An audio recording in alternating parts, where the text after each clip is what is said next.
Incoming transmission. Initiating data compilation protocol.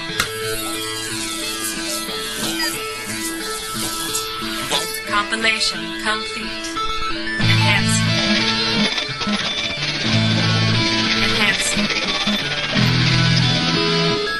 Initializing data playback. Code alpha. Begin playback.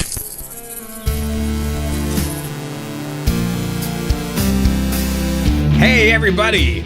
Merry Christmas and Happy Holidays. Welcome to another episode of Big Giant Head. We're at number 10.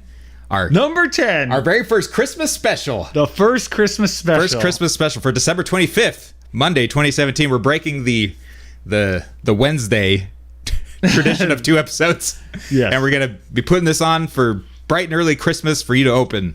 It's your present. Just for you. And I have with me a special guest today. You do not know me. I don't know who this is. I don't know how he got Nobody knows who I am. I don't know if it's a he. Nope. Or a what? Could be anybody. I don't know how they got into my house. It's a stranger. Right. I am the stranger. You're definitely not Santa. No, I'm not Santa. No. But he has decided to come down to this I'm dimension or the planet or dimension. I'm from another dimension. Yeah. I'm from another dimension, yeah. And the stranger is. Stranger. I am the stranger. You're the stranger. Yes, I refer to myself. Stranger danger. As the stranger in danger. But I come here, I'm going to bestow upon all you people in game dev my knowledge from my dimension about game development there. It's very similar. We have quite the same traditions, but... Another gift. Another gift. We keep on giving. Yes. It keeps coming. And I've got I started off, I'm going through my initial phasing into this dimension where I'm learning about... You're half here. Yeah, I'm learning about your customs. They're all... I'm figuring it out right now, but we're going to just talk about game development. We're going to share the knowledge. I'm going to ask you questions. You could ask me questions about what it's like to make games out there. And, right, yeah. Yeah. My first question would be, where's Tim? I don't know. He's late. I don't know who he is. You don't know. I have no idea. Why would you? Why would I know? I don't even know who you are. I don't even know. No. Oh, he's upset. I'm upset. He's upset. Look, don't upset the stranger. I'm flashing lights. I am uncomfortable with these questions already. I'm a little scared. I'm a little worried. I may have to leave this dimension immediately. I wonder, can anybody even hear my pronunciation through my stranger mask? That stranger's got some good acoustics. That's good. As long as the stranger can be heard, that's all that matters. The stranger must be heard. Yes. The stranger has an important message to say. Yes. All right. But yes, I don't know where this Tim is. He could be anywhere. Yeah. He could be in my dimension. Yeah. He could. Yeah. Maybe they swapped places. Yeah. I think that's what happens. For me to be in this dimension, I have to swap with somebody. Almost like you're a dark version of. Yes. I could be the dark version of this Tim character. A dark Timmy, if you want to call him that. The stranger, dark Timmy. The dark Timmy stranger. Yeah. Yes. You're in the upside down. Yes. I am in the. I'm in what we call the mirror universe. This is the place. Yeah. I'm an opposite place. Well, as long as you're here, though. Yeah. I mean, I don't know what's happening, but yes. As long as you're here, you mentioned that you are a game developer, which is correct. Appropriate because this is a game development podcast, which. Yeah, that is. You couldn't tell by now. No. That's what we do. The first tip-off That's what we talk about. We're game developers. Yeah. The second game development here. Yes. And you said that you do development. Yes. Wherever it is you're from. Uh-huh. The Strange. The Strange. That's what I'll call it since you're the... Sure. And what kind of games Getting a little nervous. Oh, my hat.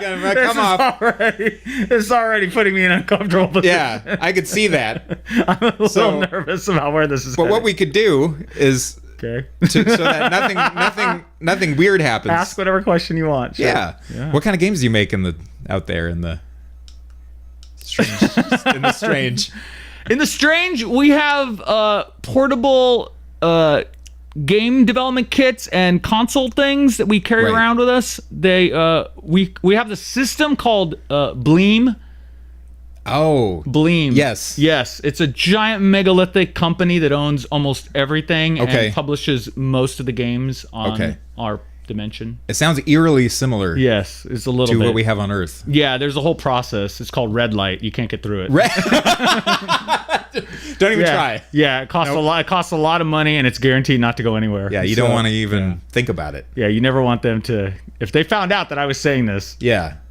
He's nervous. I'm nervous again. It's like sweat. Yeah, it's like I'm sweating here, man. Yeah. But why would one even? Fab Newsom runs it. Fab Newsom. It's Fab Newsom. Okay. That's a horrible name. He's a terror. He's a tyrant. He's a tyrant in that dimension. Sounds like a name that only belongs to pure evil. Yeah, he's working on a game too himself. So why would somebody be a developer then? Well, it's fun, but yeah, you definitely do it because you enjoy making games in that dimension, because Lord knows that is the satisfaction. That is you can get that satisfaction. You make them for you. Yeah, as to whether we make any money, that's entirely another prospect. Yeah. You make them for you because also everyone else. How do people react to the games that you make? Where do they get them? Well, they get them on this thing, the Bleem development. So what happens is you have to. It sounds ridiculous, but you all have to go to this one place to get all the games. All of them? Then yes. Okay. And then once you buy them there, Bleem still owns the game effectively, and you just go and play them on Bleem services. So even though you paid for it, but sounds shitty. It can be tough. Yeah. It can be tough. I can see it. It's written all over your face. It can be tough. I can see the strain. It can be tough, man. It doesn't sound fun. But game development though is fun. Game development itself very fun. It's very enjoyable. Had a blast working on games right now. We're working on a 6-phase multiplayer dimensional game. Okay. Yeah, it's all the rage. Yes. It's a bunch of people get together. We have like a battle royale. Yep. And then you attack each other through the dimensions, and you feed gophers and stuff like that. We have gophers in our dimension too. I don't know if you know that. Yeah. That's a surprise. That is a surprise. You wouldn't think that. That is the only thing we have in our dimension besides. But okay, so you have a gatekeeper called Bleem. Yep. And I guess they're the only publisher. There's other ones too. Would that be fair to call them a publisher? That would be fair. We'll just have to use terms that everybody can understand. Yeah. What kind of obstacles do you run into when you? All sorts of. Try to get them published. Motivation is through the red light system. Through the red light system, it's right by the name. It's already intimidating. It's like the red light system is crazy. So what happens is if you don't love making games, you're gonna have a lot of trouble because the red light system is designed. I don't know if everybody else knows this. The red light system is designed to discourage you from making games. Right. You'd think it presents itself as an encouraging sign by allowing anybody to join the red light race, but in the end, you find out that you're born into it. Even you're born into it, but you find out that it is effectively a red light that you have to stop at every single time. So you have a lot of troubles right there. But if you persevere, sometimes you can run the light and you get ahead. That's pretty much how you do it. But you got to gun it. You got to gun it, and you got to look for other traffic and hope there isn't anybody, a big truck risk coming. Death. Yeah, Bleem will sometimes send some big trucks going the other direction just to fool with you. So I would hate to be a developer in that dimension. Yeah, it's crazy. Well, do you imagine if you ever? I don't know if in your dimension you have. We have like these. Imagine sitting at a traffic light. Yes. Late at night, and it's red for no reason other than it seems to want to thwart you from moving forward. Right. No one else around. That's red light system. That's exactly how it is. There's no one else around, but then the minute you decide maybe to run that light because you just want to get past it. Yeah, there's a cop waiting for you. Right, immediately. In our dimension, a cop. And it could be anything from could be a truck, could be a down cop. Here. It sounds like an internet troll or could be an internet troll. Yeah. Could be somebody a publisher that's doesn't understand. Yeah, giving you the runaround. Nope, gives you the runaround. Doesn't understand. It's tough. But yes, once you do that, you get through it. It's fantastic. It's one of the greatest, most fulfilling things you can do. It's awesome. Okay, but quite enjoyable. Enjoyable.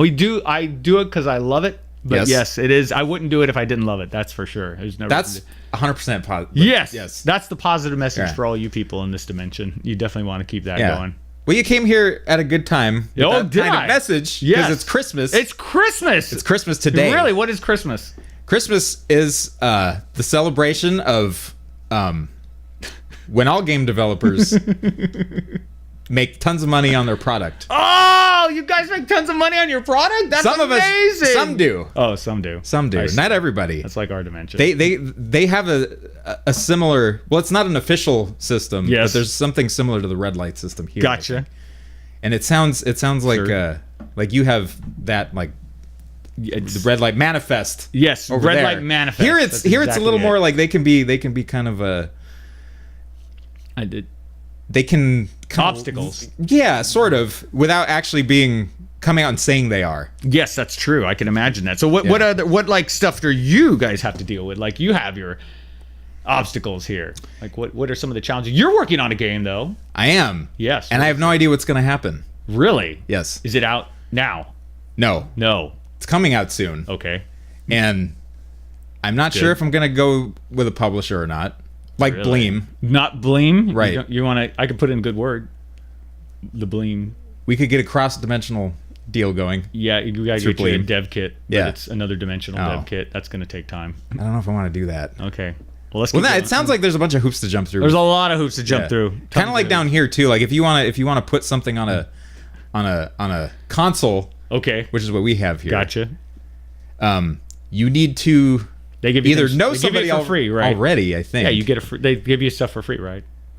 Not always. Okay. Some of them you No- got to pay no free through the stuff, nose. huh? Yeah, some of them you got to pay through the nose. But there are some that will, I guess. Sure. But now, so you've got a game. You're Yeah. publishing it. You're working on it. How big is your team? Me, just me, You and how many others? only me. How big is your game? It's bigger than probably one person should Is it do. bigger than a bread basket? Yes. Would you say it's that? Yeah. Okay, so I am making the classic. What we would say here, I'm making the classic indie Okay. mistake. Okay. Don't make a huge RPG You'd thing. be right at home on red light. Like, you'd be- Okay. Okay. Yeah. You Stop. should come to our dimension. That's- Okay. Because I would not get it through, and No, you'd be with the rest of us. Like, Okay. There's a lot of guys like game development hell. It's there's a lot of people in there, but yes, Yeah. I can imagine. But no, the difference is though, how long does the game take to make in this dimension?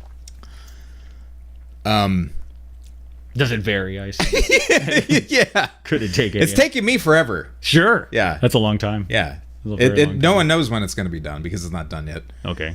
I think I only have a few months left. I can Gotcha. see the light at the end of the tunnel. So That's it's good. coming up fast. There you go. That's good. That's positive. Yes. But I had already told people it was coming up this year Gotcha. for Christmas, in time for Christmas, and it's For Christmas. So I've single-handedly ruined Christmas Oh no. in my dimension. That's not if I had lights too. You That gotta- you can't see it, but I'm getting. that makes people nervous. Yeah, it's right getting away. moist under the hat.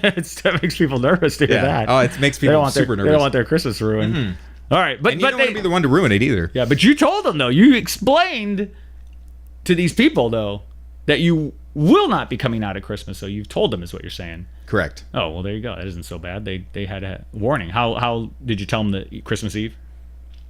Not on Christmas Eve, no. Okay. They just gave it a couple weeks. Oh, okay. Well, that's, Gave it a yeah, few weeks. They had plenty of time to go do other things. They could go wherever they want at that point. Yeah, they could pick up other games. Yeah, that's true. See, what they got? There's no worries there. You No. did the right thing. Yeah. Did you get any response for that? Uh huh. Okay. Yeah, I got some people being like, sure.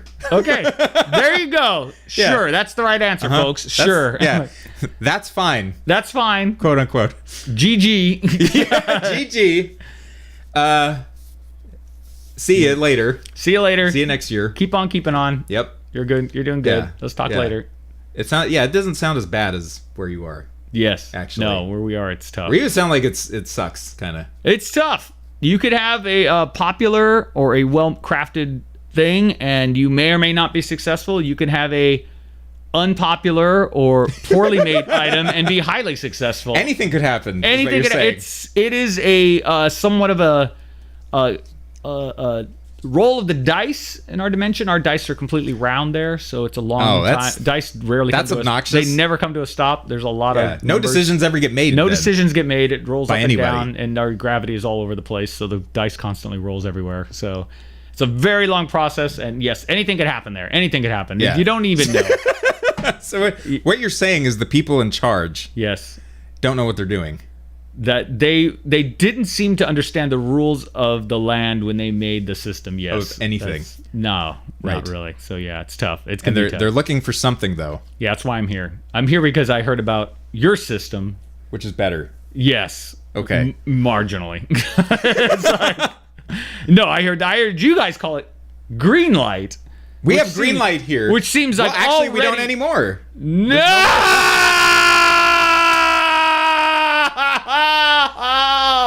No more green light here. No!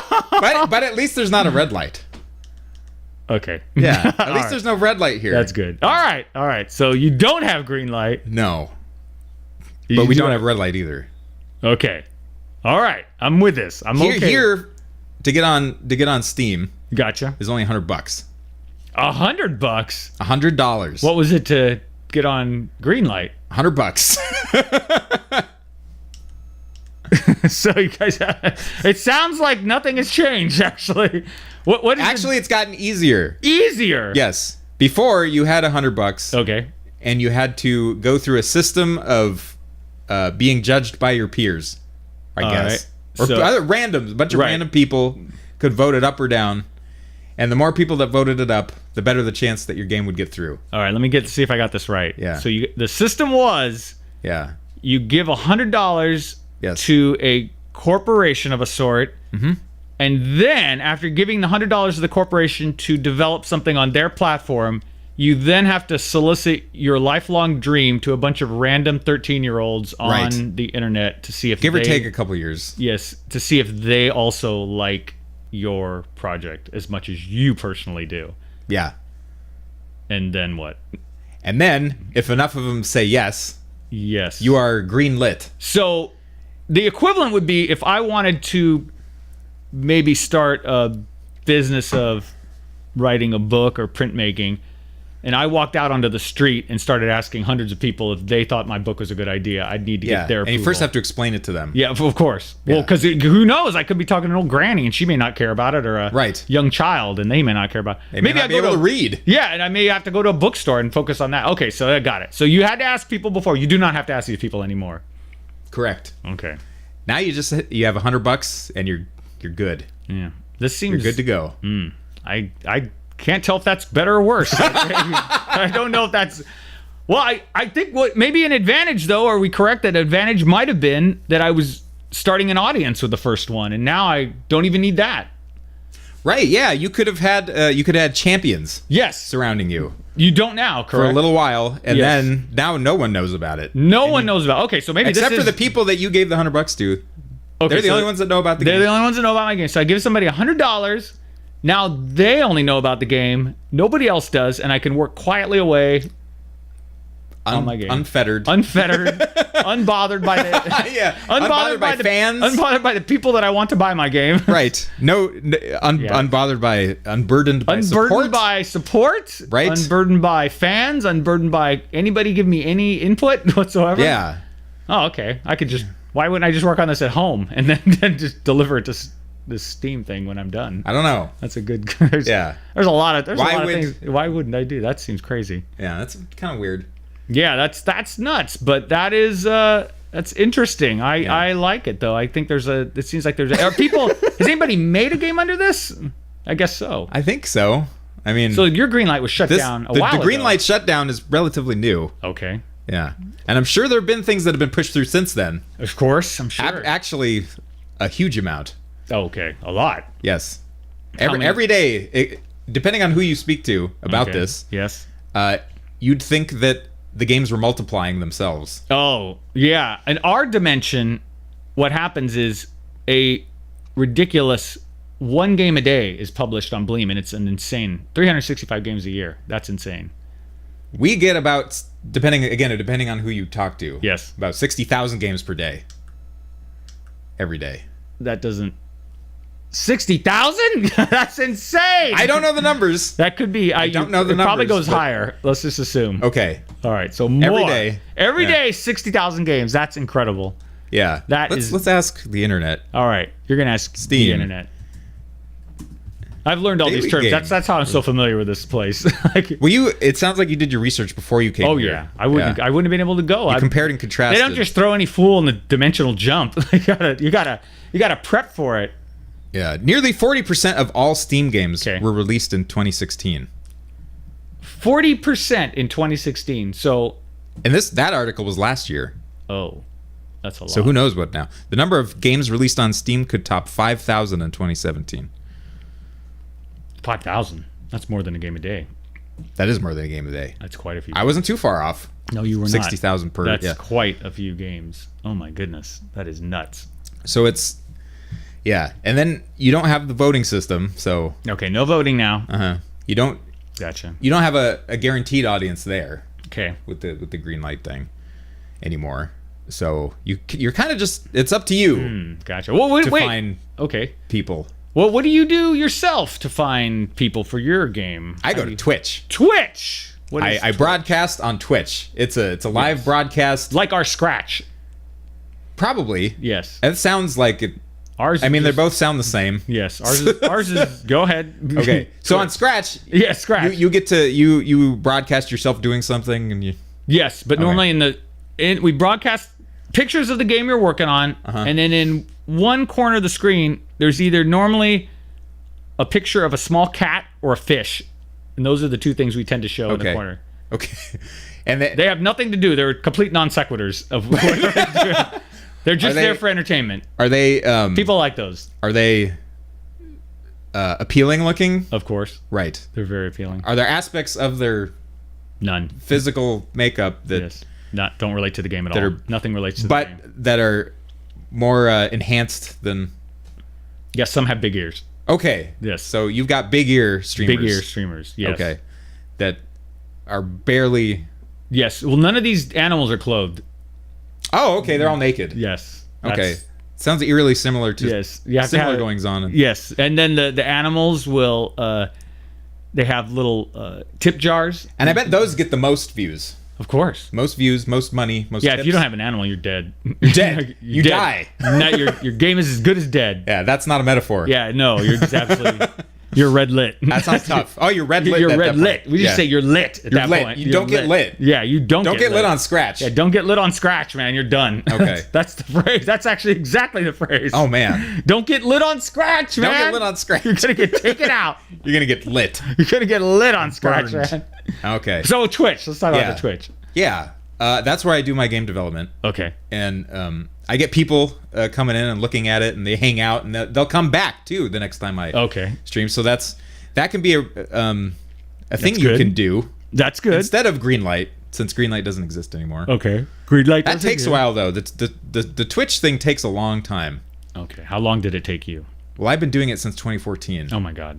and a long I have 950 followers. So I'm closing in on 1,000. Okay.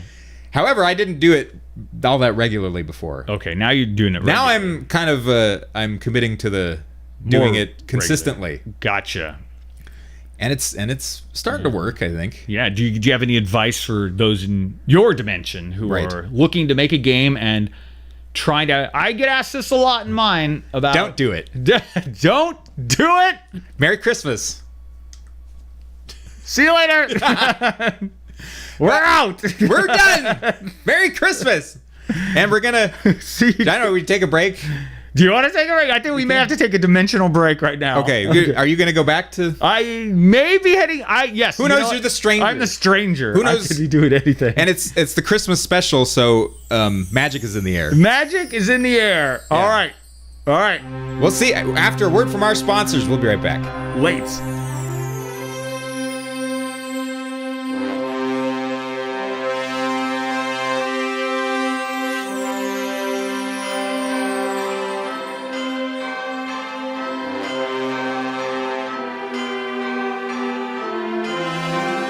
Welcome back to the Big Giant Head Podcast. We don't have any sponsors, so you No sponsors. got a here. quick little break for you. You didn't have to sit through any commercials or Oh, I just got here. what the. Where did you come from? Where did I There was a shadowy figure here For the a last moment ago. 20 minutes or so. I don't know what happened. I don't even remember any of the conversation. It was weird. It was like a fog. Yeah, I've been in another dimension talking Okay. about game development. So you were in. You won't believe it. They've got this thing called Red Light. I don't believe it. It's crazy. It sounds The stranger. the stranger. Which is what he called himself. Okay, that sounds like a weird name. Yeah, was the stranger. So you had Yeah. a visitor. we were visited subbing by for the ghost me. of game development. Alternate dimension. Yes. And he was talking about red light. Oh, Some of the yeah. stuff he was bringing up sounded kind of weird and similar to here. And we Strange. we eventually got to strange. Very strange. That's the seems word. that seems to sum that Very up pretty well. strange Christmas. Very strange. Yeah, this is Very exactly what strange. people want on their They Christmas do. day. All right, yes, because people right now, I can imagine, are tuning into this and just they want all those nuggets of game wisdom on Drinking Christmas Day. eggnog and Well, I imagine the fireplace is lit, the podcast is on, people are sitting around like an interesting attentively choice of words, listening. lit. Yes, lit. I came I hear up- you don't want that to happen. You don't want to get lit on No. Scratch. Yes. Here's fine. That's fine. That's just There might even be some lit people Don't get- watching the. there's gonna be a this T-shirt happen. about that. I think. Don't get lit. lit. Don't get lit on Scratch. Don't get lit on Scratch. Don't get lit on Scratch, folks. But we eventually wound up talking about building your own audience. Building your I own. think. Yes. I think that is a good topic. Building Yes. your own audience. Yeah, Like, because that's kind of what you've been.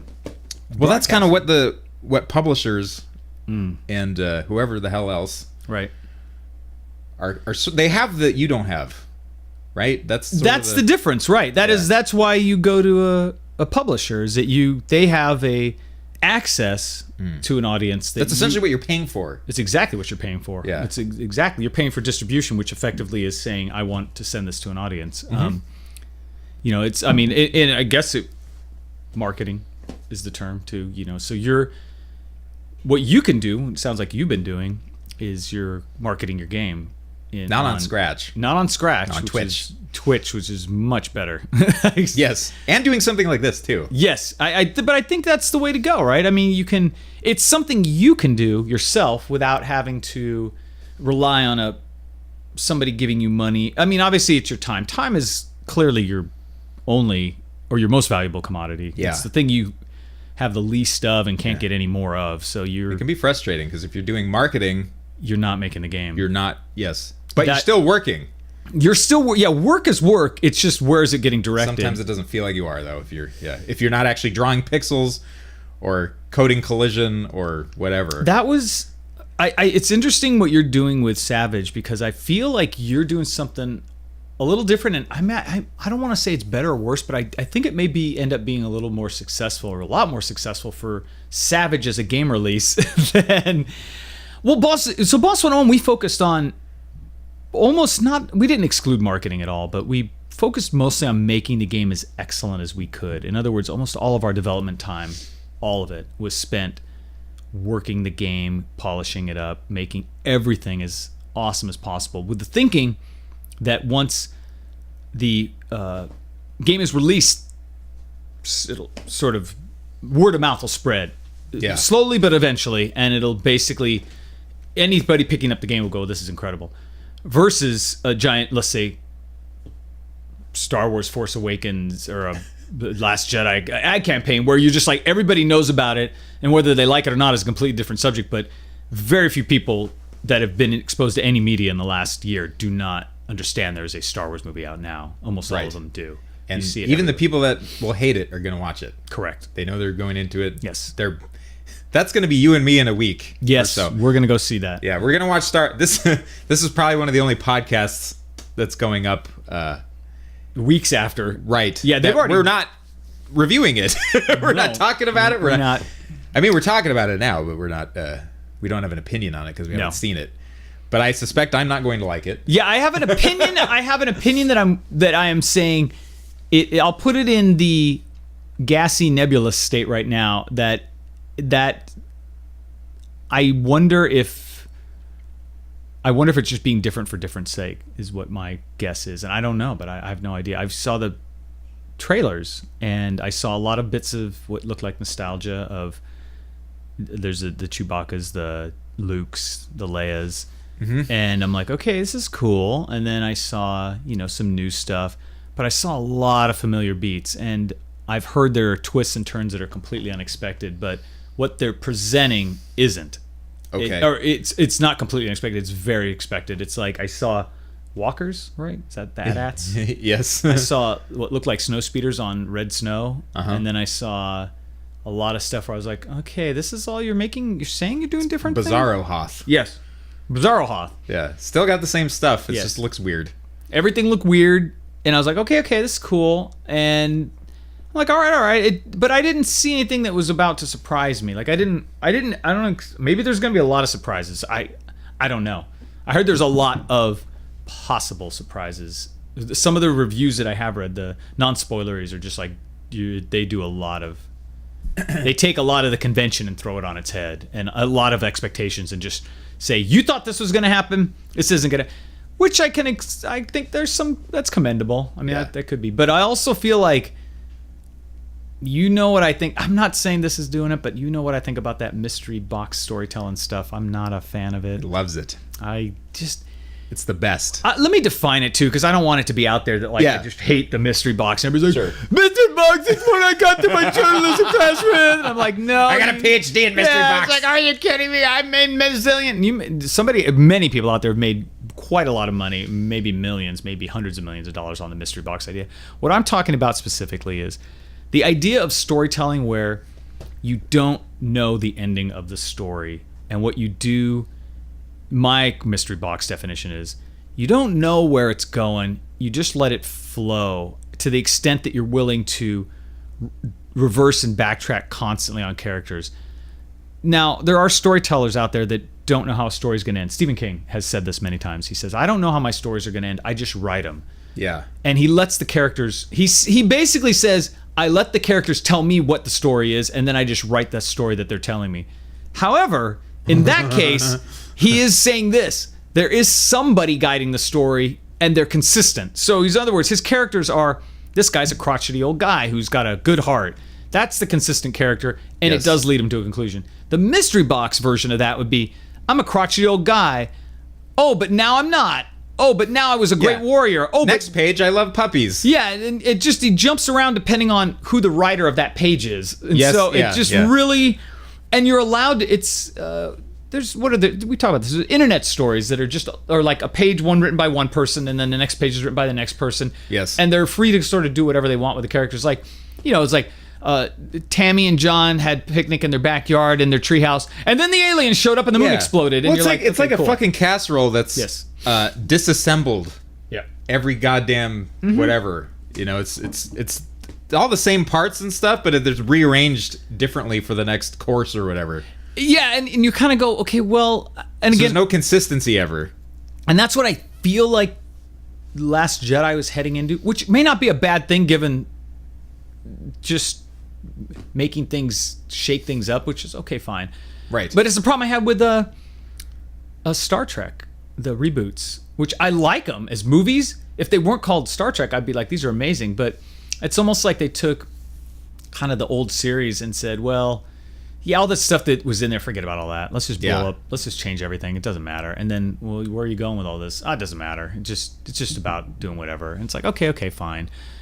I wonder, well, the worst offender, I think, is, or at least in my mind, not offender, but just really the most evident mystery box series out there right now would be Star Trek Discovery, which is just all over the place. Like, that's at its pinnacle, I think. Yes. the mystery box phenomenon. Yeah, that one is... If it wasn't called Star Trek, if it was just called, Space Pirates, it would be a frickin' fantastic story. Because if it was actually called Space Wizards, it would be better even. Because then it would just fit with what it is. It's like Space Wizards running around. Like, right. The fact that there's calling... they have stuff in there like cloaking devices and this and that. But they don't act or look like anything that you used to see. They just have the name. That's a tough one because I don't know if it would still hold up to normal storytelling scrutiny or not if it was not called Star Trek Discovery. It's true. And if it was just Space Pirates, yes, it'd be still like, well, the characters aren't consistent though. Yes. Yeah, there's a little bit of character there's a lot of character they change like based on who's writing them. Yeah, that just tells you and this goes into game development for not to bring it back a little bit, it's like Yeah, we kind of shot off.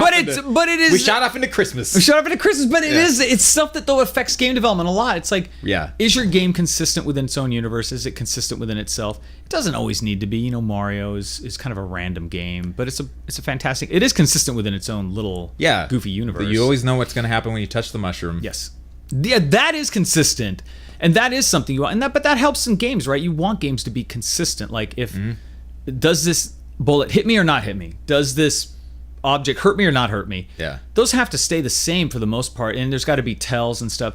That goes with storytelling also. And I feel like that's the thing I see happening a little bit with some of the storytelling now, where it's just everybody just likes to say, oh, you thought that wasn't going to hurt you, but now it does. And you're like, I mean, game development or whatever. You think they're being so goddamn clever. Yeah, I'm being real clever. You thought that was an exit, but that's actually a death. It's like, okay, it really, I mean, I think the deal with games and stories in general is that you want the audience to feel surprised in a good way, not always surprised in a frustrating way. Right, surprised in a rewarding way, where I understand the rules of everything, and then the surprising thing that happened fit. It fits.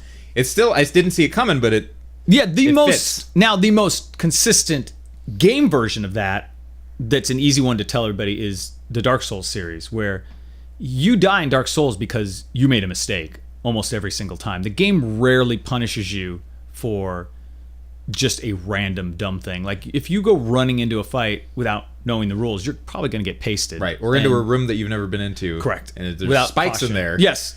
Whereas you could have just snuck in. Well, I mean, even examined your surroundings, and the game rewards you for playing it like it gives you some rules, like a real adventurer. Yeah, these rules are the way the game is, and I think that's important. But you know, when you want to do something like that, you've got to be a little consistent. You know, but I wanted to ask you though. You had me thinking about the whole Twitch thing that you were doing. Coming back to audience building. Audience building, yes. Well, but it's, you know, the audience it starts with the game, but yeah, exactly. That's a good retention thing. Is like, hey, I've got this consistent thing. Yes, and that's what people I think look for. I mean, what do you think people are looking for when they go to Twitch? You know, because I mean, let's just put it this way. You're setting up a presentation. You're showing your game. You're making your jokes. You're setting up your you're setting your scene on up a good day. Yeah, you're setting your scene up in a specific way. But now the question I think that may be interesting to somebody here is what exactly, if you could peel back the curtain a little bit, or maybe think about something you haven't thought about, what exactly are you trying to present to somebody who may not have ever seen or know about Savage, and just perhaps you're channels being a simulcast on somebody else's, and he goes, oh, what's this I'm seeing? What is the intent that you would hope would come across pretty quickly? I think I'm hiding behind the game development thing. Okay, so I'm trying to sell the personality of myself and of the game itself. Okay, like the game development thing, I almost feel like I like doing it, and I like working, and I like having people watch because it feels like I'm hanging out with friends while I work. Gotcha. You know, hanging out in like a fun environment while I produce this thing. So you're working on something regardless, and you're like, hey, why don't I bring in these people to sit with me and enjoy it if they like it? I don't. And this might be different, like viewer to viewer, but I don't know that I'm doing a good job presenting the how to make a thing angle of it. I think it's more of I'm trying to be entertaining is what it is. That makes sense, because that comes more naturally to me than trying to teach somebody, like, this is an if statement.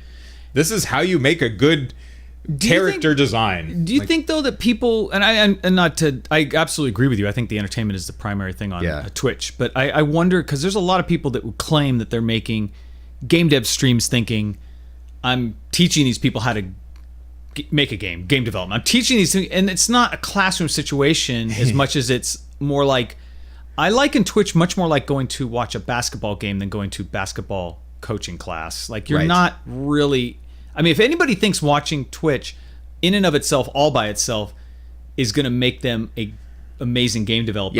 I would put it this way. I would go to a book first, or a YouTube video. Right. That's what I'm saying. To learn something. Yeah. Or a forum post, and like actually have somebody outlining something step by step for me. It's because on Twitch too, it's like you can just randomly fucking stumble into somebody's stream and like be in the middle of whatever the hell, and not even know anything. So I think especially for me as a viewer, what makes me stick around is the personality of the person I'm watching. Yeah, that makes sense. And how much fun they seem to be having, right? Or what how they're interacting with the audience. Okay.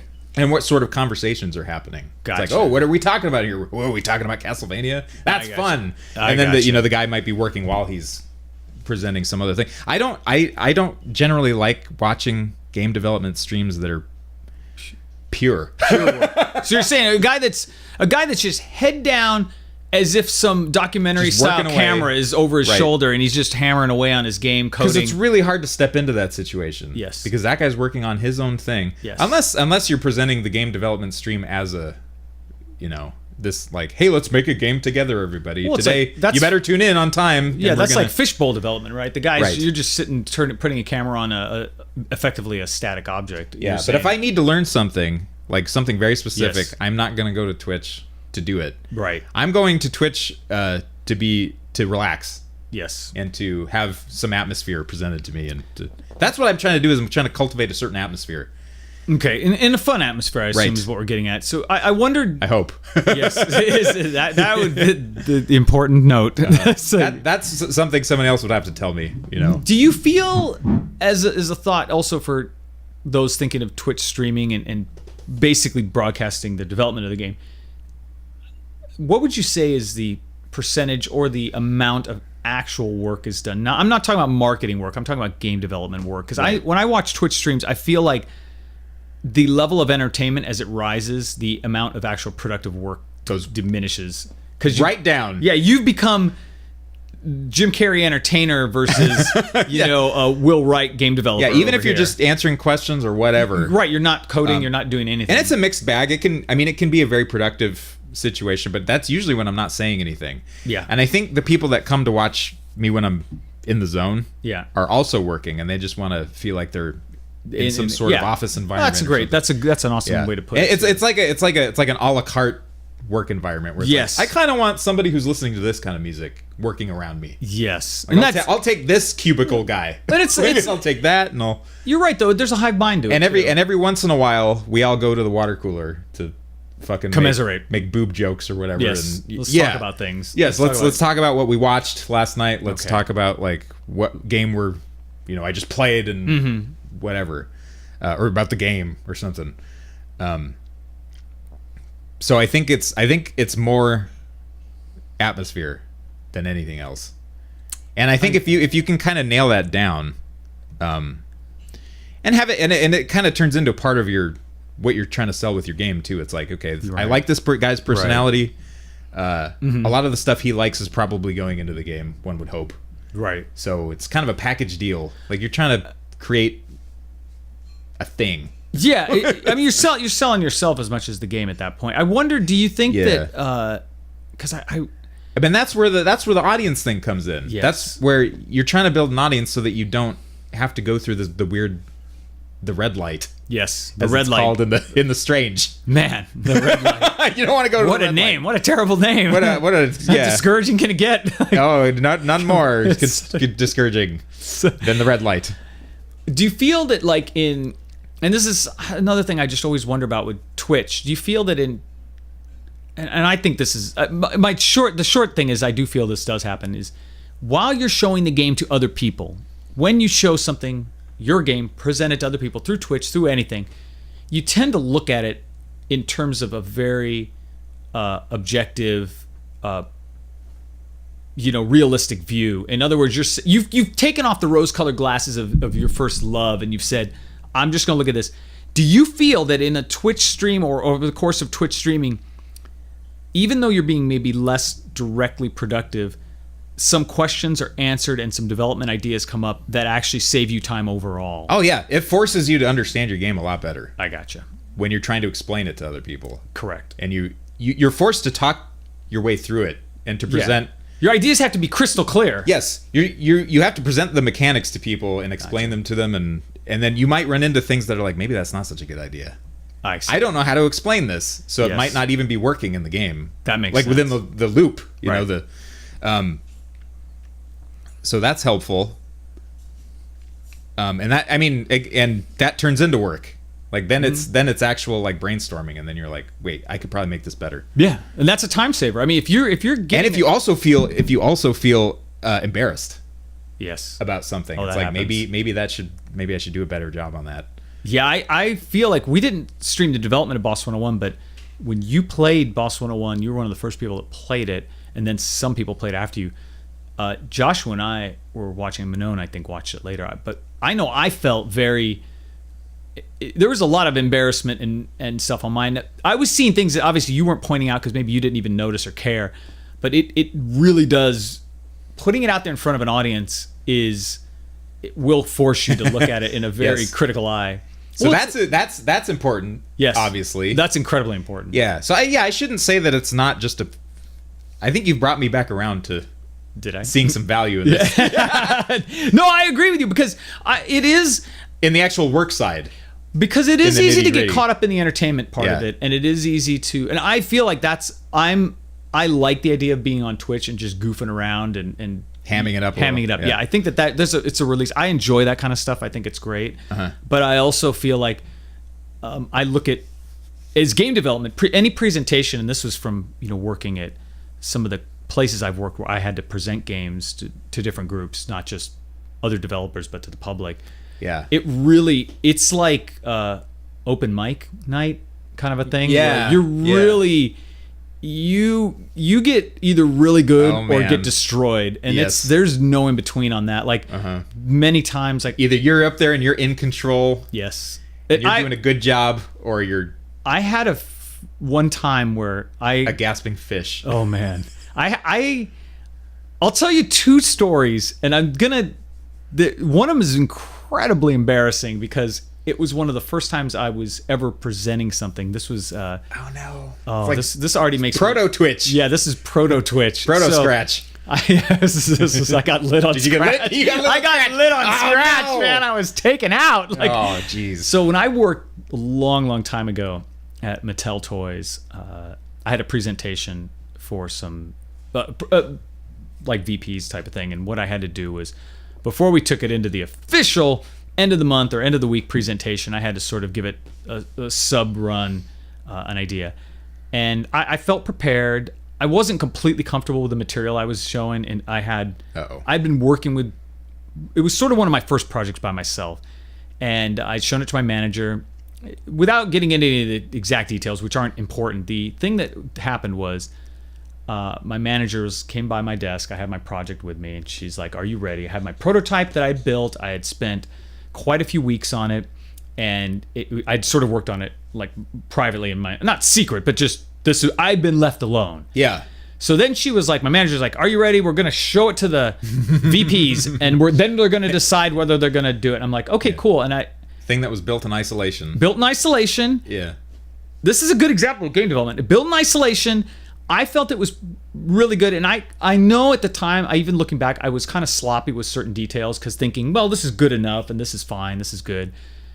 And I remember getting into the presentation. It was in a small room, maybe no bigger than this, maybe a little bit dimensionally like longer, but Okay. got in there, the executive table, the VPs were there, and my manager was like, "Okay, Tim, why don't you tell him?" And I was like, I looked at her and I was thinking, now mind you, I have not been told I was going to be doing this at all. In Yeah. other words, I knew I was going to present it, but what presenting meant never was explained to me. Okay. I thought there was going to be a little bit of a preamble and a little bit of, in other words, I thought my manager was going to grease it up a little and say, "Hey, he's been working on this. Let me," and she just basically said, "Okay, Tim, just go."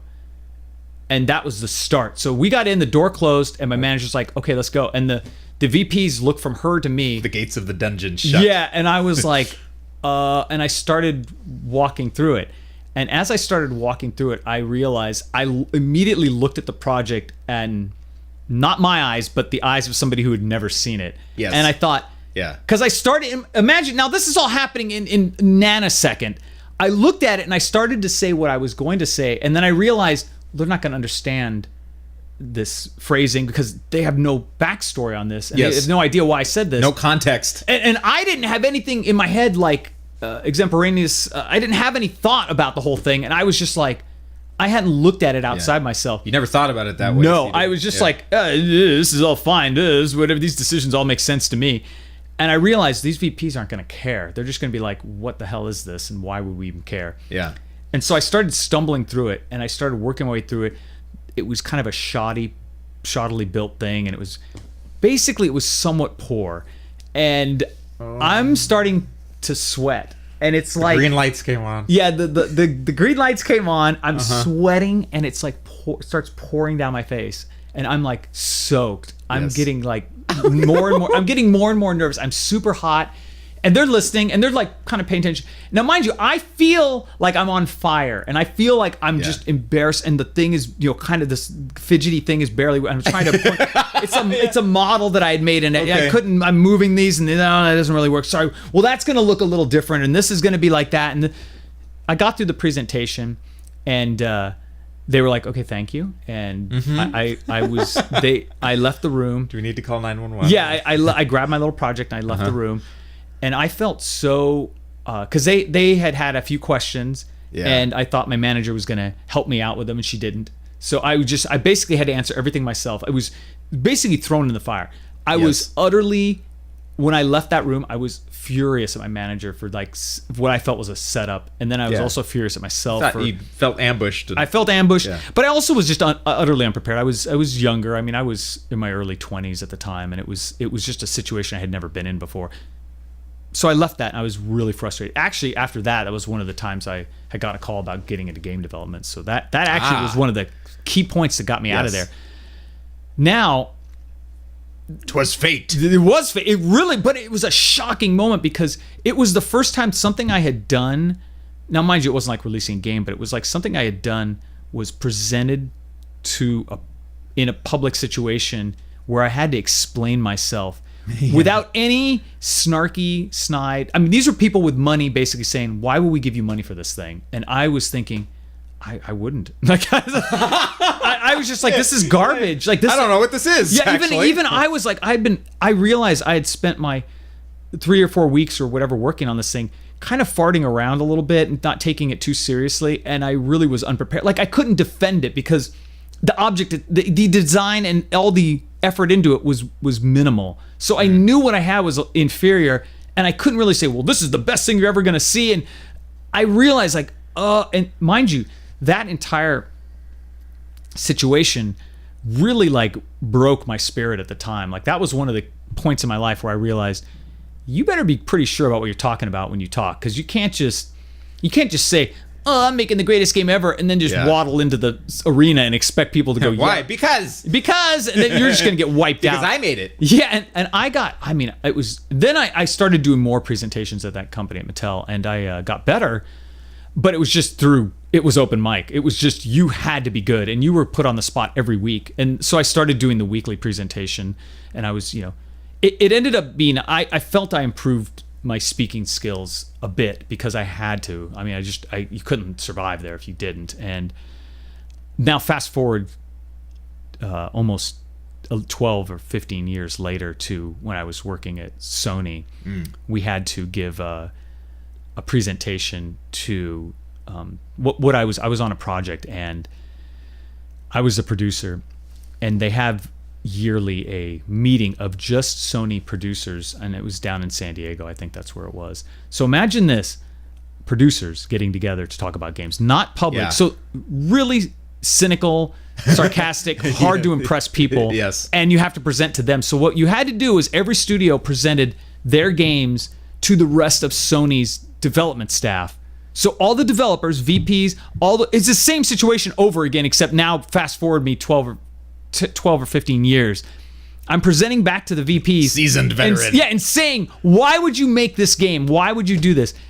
And I remember getting up there, and it was instead of like 4 or 5 extremely highly paid VPs, it was like a room full of 1,500 or I don't know how many. It was a lot of people. Jesus. And it was all the Sony brass and all the Like kind a of concert. Yeah, and it was, it was a lot of people there of all sorts, and they were all, levels of production, and so they're all critical. They're just like, because they had to go through what I went through all the time, so they're not just Yes. public like with lanyards and clapping like maniacs. They're like, they're these like very like guys with coffee in their hand, just like going, okay, I'm so excited to be here. yeah, just like I'm just glad to be here. This is my first E3. It's Yeah. like no, these guys are like imagine just the saltiest veterans of all, and they're Right. some of them are just like, all right, whatever. And now, mind you, before I got up there, the group that went before me was Jason Rubin showing off his new game.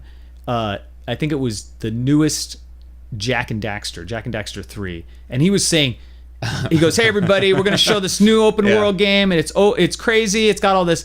The levels load amazingly." And he brings it up, and he goes, "This is some temp art, but just trust me, it's great." Now, mind you, Jack and Daxter already been out, so people are already like clapping their asses off. They're going crazy, Right. And then he shows Jack and Daxter 3, and the game hard crashes, freezes, and then blue screens, and then just hard crashes to reboot on a Sony dev system, which is Got lit on scratch. Yeah, he got lit. And then he's like, "Oh, sorry about that." He starts it up again, crashes again. He's like, "All right, we'll just wrap this up." So he gets off.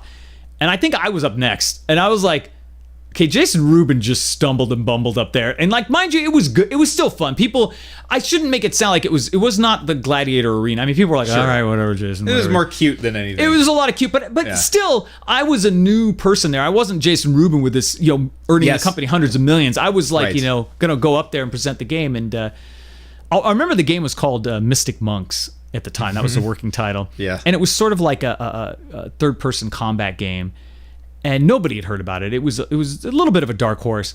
And I got up there, and I don't even remember.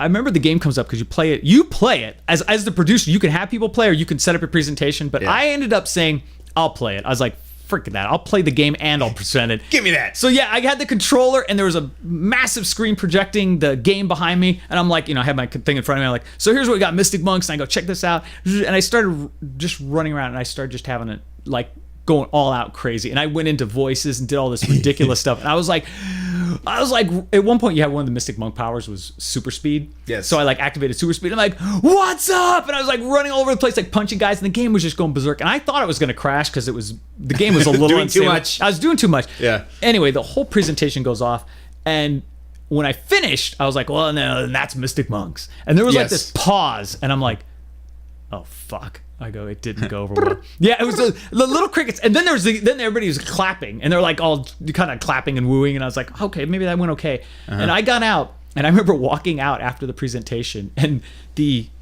one of the heads of development of Sony came up to me and said, "I just want to tell you, Tim," she goes, "that was one of the best presentations I've ever seen in my life." She goes, "I've been to about 15 of these," and she goes, "That had to be one of the greatest ones I've ever seen." She goes, you single-handedly made that game seem very interesting." She goes, "I don't even know how interesting it was, but it was really good. It looked fun."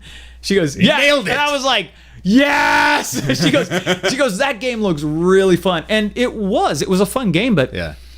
but the thing was, the people that had worked on it had made it fun, and I channeled that. Like I channeled Yes. their effort basically because they had done the work, and I was a producer. I wasn't the developer on it, but it was a big difference because I went up there feeling, when I presented, I felt confident of the product, and even going up there.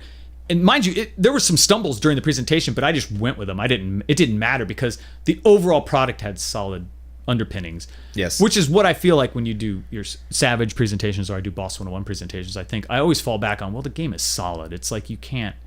That's a good start. If you have a game that has interesting things happening in it that you Yes. can riff on, Yes.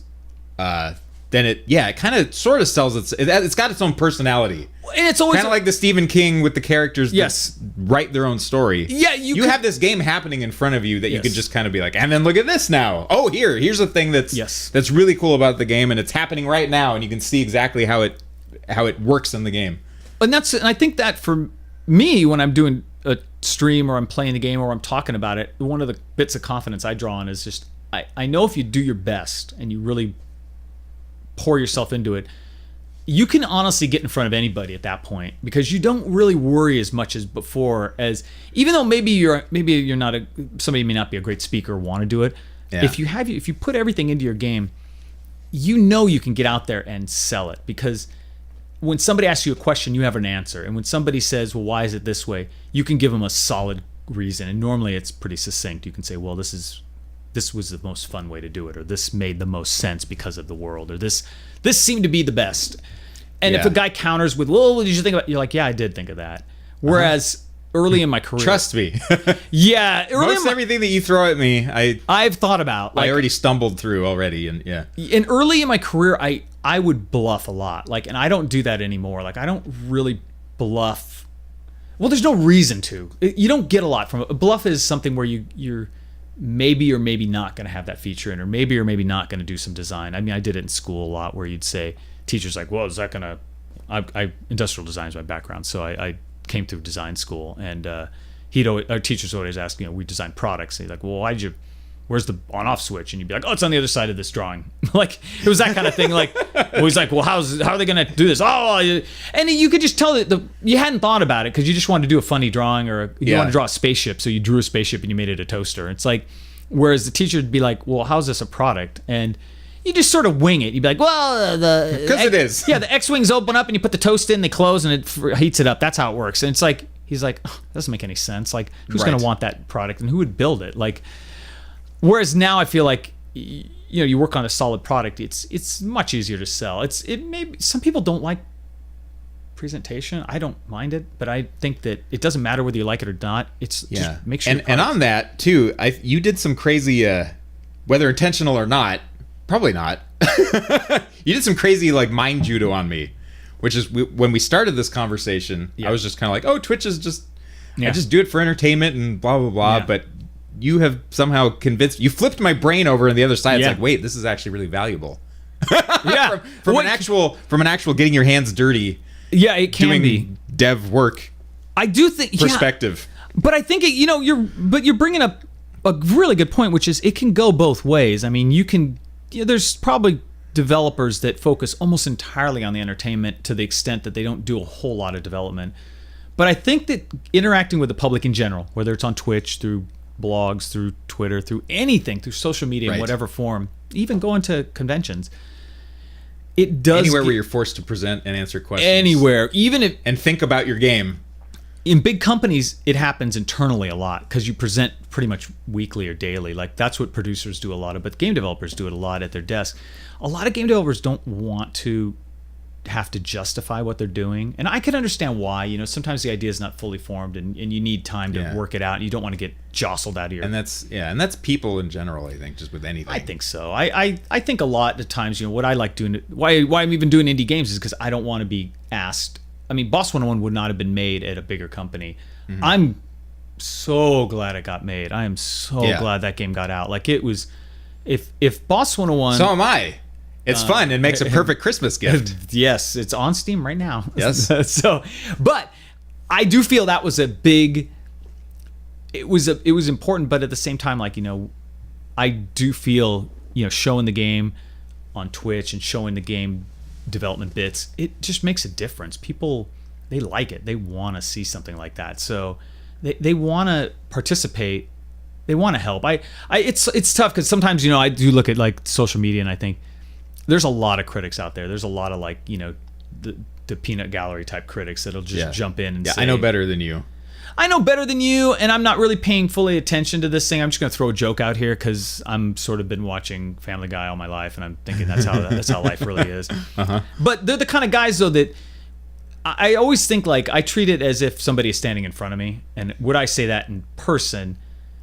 And I write most of my responses and frame a lot of stuff like that. I tend to, because it's my nature. Whereas I feel a lot of times I get answers from people or comments that are, would you really say that to me in person? Probably not. Right. Yeah. Because you're almost in full weird snarky comment mode, and I'm like, would you really say that? Yeah, and I think 90% is no.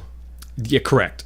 And that, but when you stop and think about who's saying it, and you try to imagine them taking a dump, yes, or getting up, eating breakfast, stubbing their toe, whatever. Yes, you're like, okay, there's a person over there that probably feels safe, very safe, trying to be funny right now, very safe, or whatever.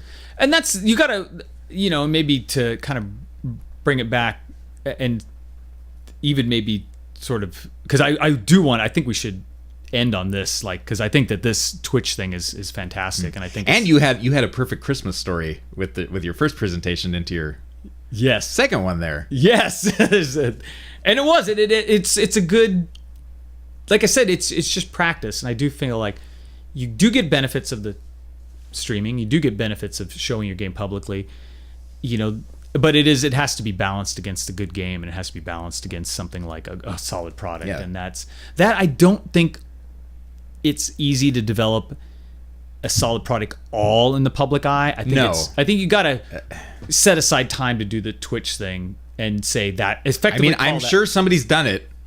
I think somebody has. I think the game that I think it was close that you could. I don't know if they still got all their streams up, but I think Nuclear Throne was done Entirely.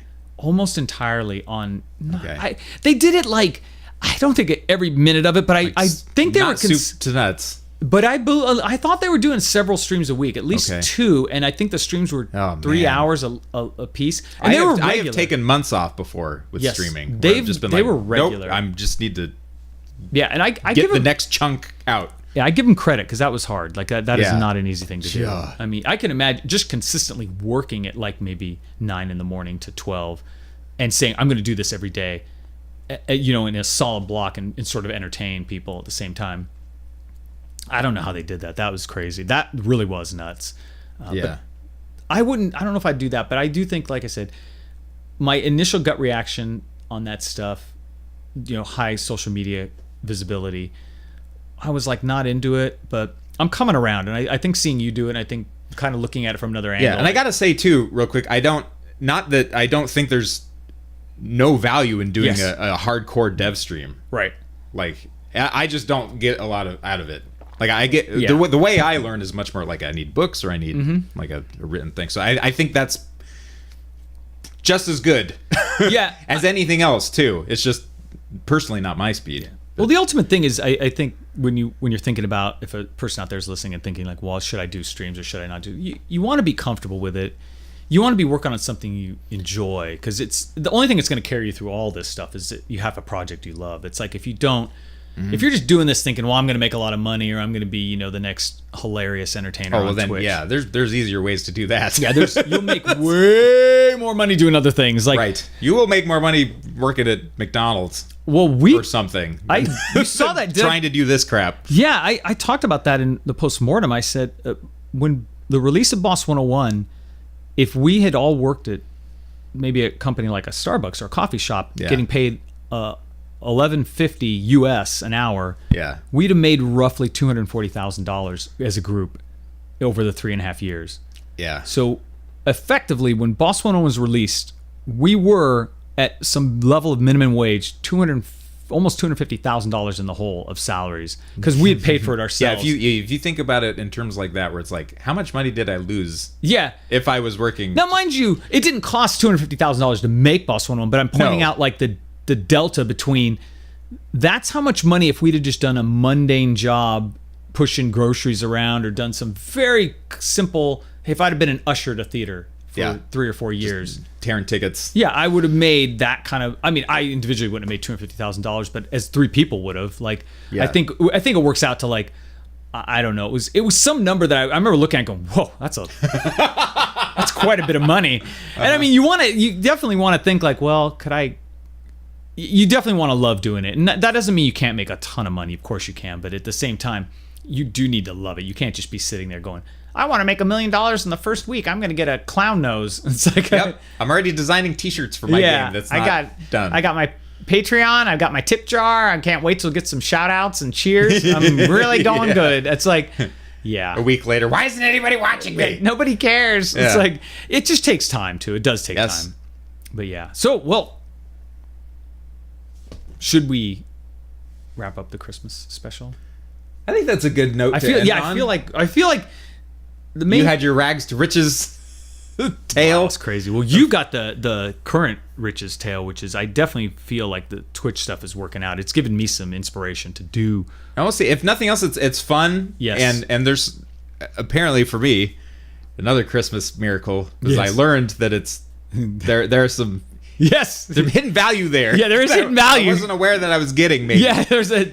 Again, it's that presentation thing where it's like we have to talk about it, you have to think about it, you have to answer for it. It's like, oh yeah, maybe there is a bit more muscle here than there is than fat. Well, you got to focus on that too. I really think in those situations you got to ask like, what am I getting out of it, or what could I possibly get out of it, and then keep that in mind because that'll also keep you on track while you're presenting because you're sort of thinking, well, you may guide the whole stream or the development stream in directions that'll force you to get some answers. In other words, you may present something going, oh, I'm trying to figure this out today. I'm doing this, and in that moment, like you're saying, you're gonna have to walk yourself through the thoughts and say, well, what was so you can explain it to somebody. How can I this doesn't hold up. Yeah, this doesn't hold up, and why? And how can I explain it quickly? Maybe it's too complicated. Maybe it doesn't have enough stuff. So yeah, very good. Though. Yeah, and sure, Twitch is a good idea. Do something used correctly. Yeah. Twitch is a build great your own idea. damn audience because nobody's gonna give you one unless you have a fucking Super Mario Brothers or something. That's true.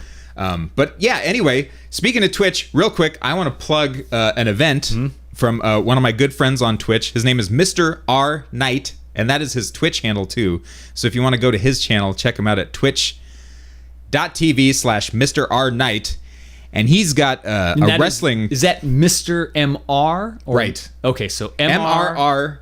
Knight. K-N-I-G-H-T. Yeah, that's a good point. Yeah, Knight like armor guy. Yeah, M.R.R. K-N-I-G-H-T. Mr. R. Knight. Okay. Yes. Gotcha. Knight like Dark Souls Knight. Yes. And he calls wrestling matches, local wrestling matches.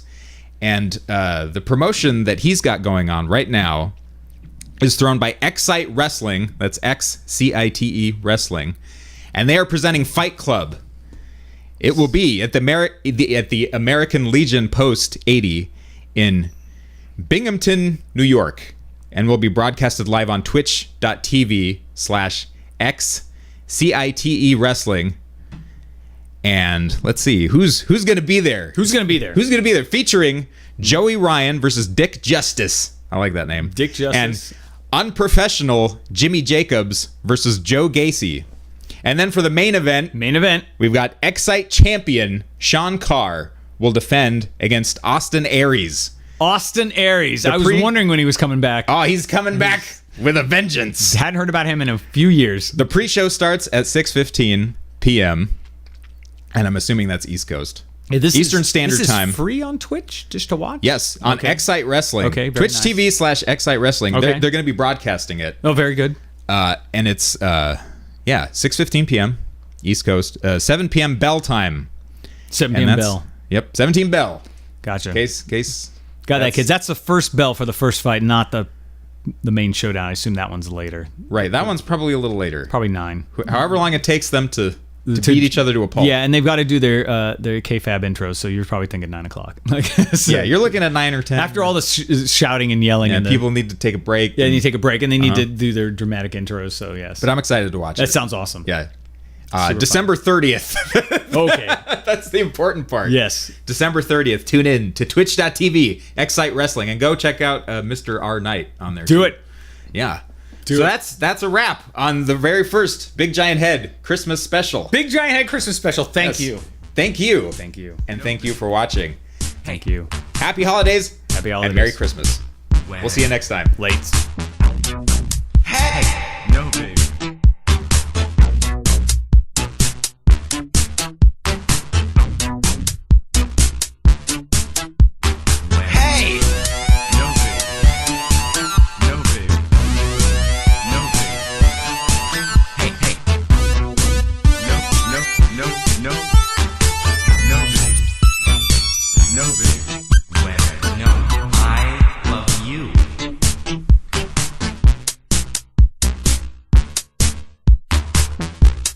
What?